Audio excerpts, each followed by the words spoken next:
Kinumpirma ng Philippine National Police Region 11 na ginamitan ng 2 mortar shells ang bombang ginamit sa nangyaring night market bombing sa Davao City noong Biyernes. Narito ang hataw na balita ni Victor Cosare.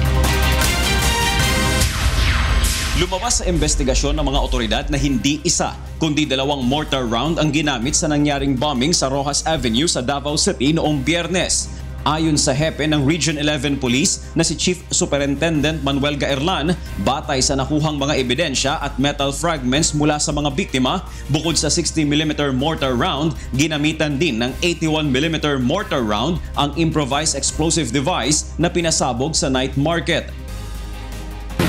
Put together into one, so kaya ganun kalakas yung ating pong explosion. With the magnitude ng explosion at saka yung preparation, I would say ang intent nitong gumawa man nito is really to harm and inflict maximum casualty. Ayon kay Gaerlan, barbaric at mas terroristic ang intensyon ng responsable sa insidente. Hindi rin isinasantabi ng opisyal na posibleng natuto mula sa napatay na international terrorist na si Marwan ang may gawa ng bomba. Si Marwan, nakapagturo na siya ng napakaraming ito na siguro yung mga naturuan niya dati. They have the knowledge and skills. Maaring meron diyang isang grupo na who have the money, then put them together.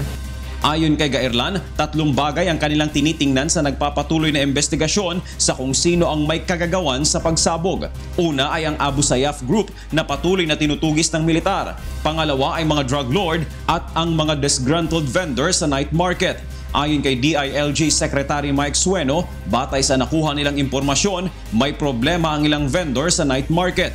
Subalit hindi naman kumbinsido dito si Davao City Vice Mayor Paulo Duterte. Before, mga 300, more than 300 vendors na nandoon. Pero nung nagkadayawan festival, parang this was stopped for several days lang. Nang nag-resume, more than 100 na lang ang nakabalik. So, mga more than 200 ang hindi nakabalik.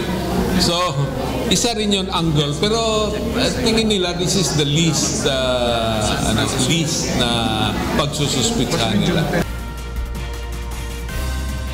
The issue talaga din is yung patong-patong isang pamilya lang kinontrol namin para lahat may opportunity para magkapag-negosyo. Kaso pumasok yung mga Chinese, mga galing sa China na nagluluto na rin doon.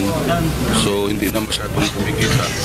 It's a possibility pero parang malayo na rin masyado yan para umatay ka ng tao. Humingi naman ng pangunawa ang pulisya kung bakit hindi pa nila inilalabas ang composite sketch ng mga itinuturing na persons of interest habang nagpapatuloy ang pagtugis sa mga ito. Victor Cosare, UNTV News and Rescue, Davao City.